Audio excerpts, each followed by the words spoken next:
Is fluoride safe for you and your family? Folks across America are asking that question, and some are answering no. Since 2014, dozens of communities, in fact, across the U.S. have voted to remove fluoride or reject its inclusion in their local water supplies. Just last week, Lebanon, Oregon became the latest one to do so. This is as RFK Jr.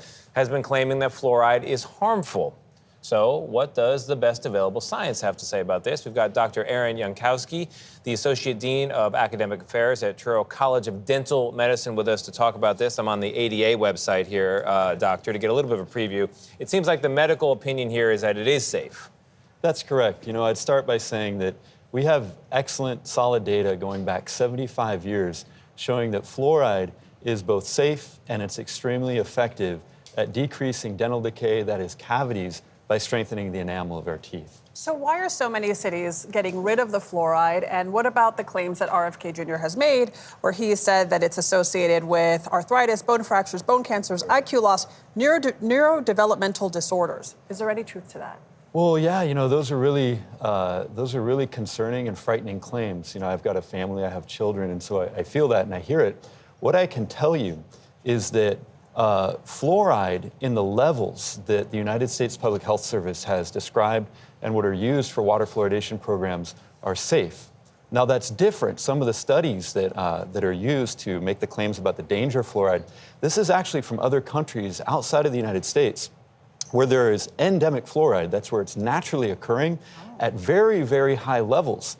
Now those studies with these claims of things being dangerous, again, at levels much higher than what we use for adding to fluoride to water where the fluoride doesn't naturally occur.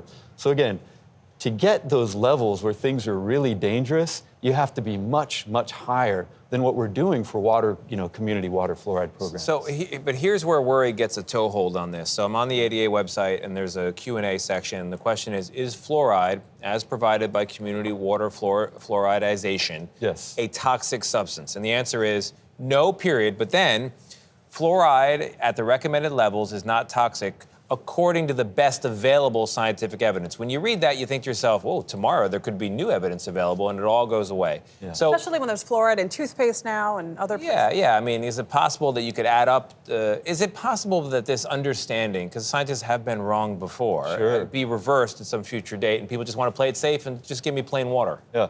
Well, you know, you look at science and you look at human history, you could say anything's possible. Yet again, what I'd go back to saying is that the data goes back over 3/4 of a century, showing that at the levels that we're using to add to water supplies in communities is very safe, You know, when you're looking at it, we talk about the United States Public Health Service, what they've described as is safe, which they say 7 parts per million, 0.7 parts per million. So what does that look like? So if you were to take, you know, table salt and those little grains, you took 11 of those and added them to 4 cups of water, that's what 0.7 parts per million looks like. If fluoride is taken out of the water, I mean, RFK Jr. really could get a cabinet position here where he could have serious influence. What could be the effect on the American public? Well, I think the important thing to consider, again, is looking at the science. And so there are a couple of places that have been studied very closely where fluoride has been removed from the water supply. Previously, they added it for oral health, and then they took it away. So what happened in those places? The two areas where that's studied were Juneau, Alaska, and Alberta, Canada. And when they removed that fluoride, the rates of cavities increased dramatically in the children of those populations. Wow. Now, why that's so important? We're getting the hook, Doctor. I'm sorry. I apologize. They're going to take my teeth out. Stay with us. Dr. Yancoskie, appreciate it.